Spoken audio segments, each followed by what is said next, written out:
नमस्कार दोस्तों, सिद्धि short and online classes में आपका हार्दिक स्वागत है। डिक्टेशन स्टार्ट होगी 5 सेकंड बाद। स्टार्ट। बांग्लादेश में सत्ता परिवर्तन के संदर्भ में आपने नोबेल शांति पुरस्कार विजेता मोहम्मद यूनुस के अलावा दूसरा कौन सा नाम सुना है? इस सप्ताह यूएन की आम सभा के दौरान अमेरिका से लेकर यूरोप तक पश्चिमी देशों के तमाम बड़े नेता यूनुस का गुणगान करते सुने गए। अब दूसरा सवाल, हमारे उपमहादेश के बड़े पड़ोसी देशों में लोकतंत्र इतना कमज़ोर क्यों रहा है? इसका फौरन जवाब यह आएगा क्योंकि इस्लाम और जमहूरियत साथ साथ नहीं चल सकते। लेकिन यह जवाब तथ्यों की मामूली सी जांच के आगे भी टिक नहीं सकता। पैरा, सुदूर पूरब की ओर नज़र डालिए तो यह घिसा पिटा जवाब दुनिया में सबसे ज़्यादा मुस्लिम आबादी वाले देश इंडोनेशिया के मामले में नहीं टिक पाएगा।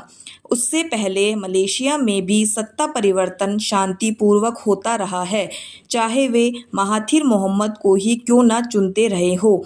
या पश्चिम की ओर देखिए तो तुर्की के शासक एर्दोगन कोई उदारवादी लोकतांत्रिक नेता नहीं है। उन्हें महाथिर का कई गुना बड़ा संस्करण माना जा सकता है, लेकिन उन्हें भी चुनावों का सामना करना ही पड़ता है। और हमने कभी यह तो नहीं कहा कि लोकतंत्र बिल्कुल मुकम्मल शासन व्यवस्था है। इंडोनेशिया और तुर्की की आबादी उतनी ही इस्लामी है जितनी पाकिस्तान या बांग्लादेश की। इसलिए यह तर्क खारिज हो जाता है कि पाकिस्तान या बांग्लादेश इसलिए लड़खड़ाते रहे हैं क्योंकि इस्लाम और लोकतंत्र के बीच तालमेल नहीं बैठता। पैरा, अब मैं एक और पड़ोसी देश म्यांमार का उदाहरण देता हूँ। वहाँ कोई इस्लाम नहीं है, बल्कि उसने अपने ज़्यादातर मुसलमानों रोहिंग्याओं को प्रताड़ित करके निष्कासित कर दिया है।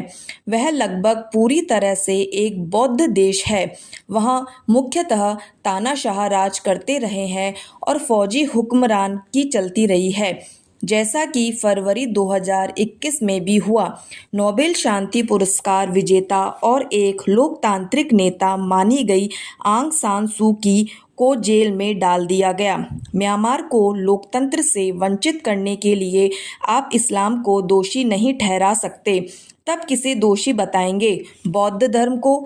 लेकिन हम इस तर्क को भी अपने पड़ोस पर ही नज़र डालते हुए खारिज कर सकते हैं। श्रीलंका मुख्यतः बौद्ध देश है, लेकिन उसका पुरोहित समुदाय प्राय हिंसक नस्लवादी रहा है। हम भूल जाते हैं कि श्रीलंका में जनता विमुक्ति पेरामुना नामक पार्टी के मूल अवतार के दौर में क्या कुछ हुआ था। उसके ही नेता अब दूसरे नाम से निर्वाचित हुए हैं, लेकिन उस हिंसक दौर में बौद्ध भिक्षुओं ने न केवल सांप्रदायिक और निशाना बनाकर की गई हत्याओं को मंजूर किया, बल्कि उन्हें बढ़ावा भी दिया। इसलिए इस विचार को भी रद्द कर दीजिए कि बौद्ध धर्म लोकतंत्र के लिए अच्छा है मगर इस्लाम इसके लिए बुरा है। पैरा, यहाँ पर आकर मैं आपको इस पहले सवाल का जवाब देना चाहूँगा कि बांग्लादेश में सत्ता परिवर्तन के संदर्भ में आपने यूनुस के अलावा दूसरा और कौन सा नाम सबसे ज़्यादा सुना या देखा? वह नाम है जनरल वकार उज जमा। शेख हसीना ने उन्हें अपना तख्ता पलटे जाने के चंद सप्ताह पहले 23 जून को सेनाध्यक्ष नियुक्त किया था। जनरल जमा ने इस सप्ताह रॉयटर को दिए इंटरव्यू में वह कहा जिसे यूनुस ने नहीं कहा है कि अगला चुनाव कब तक होगा, यानी यह अंतरिम शासन व्यवस्था कब तक कायम रहेगी। यह 12 से 18 महीने तक कायम रह सकती है। याद रहे कि यह कोई निर्वाचित शासन व्यवस्था नहीं है और यह बिना किसी संविधान के राज कर रही है, और जिसके हाथों में इसकी कमान है उसे किसी कार्यपालिका या राजनीतिक व्यवस्था के तहत पद नहीं सौंपा गया है। यूनुस को मुख्य सलाहकार कहा गया है। हमने हाल में ऐसे किसी गणतंत्र का नाम नहीं सुना जिसका शासन मुख्य सलाहकार चला रहा हो। समाप्त। तो दोस्तों यह डिक्टेशन थी 125 शब्द प्रति मिनट की गति से।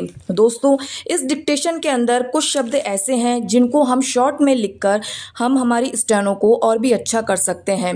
उन शब्दों को मैं अपनी अगली वीडियो में अपलोड करूंगी। तो मैं आप सबसे कहूँगी अगर आपको मेरी डिक्टेशन पसंद आई है तो उसको लाइक करें, चैनल को सब्सक्राइब करें। थैंक यू दोस्तों।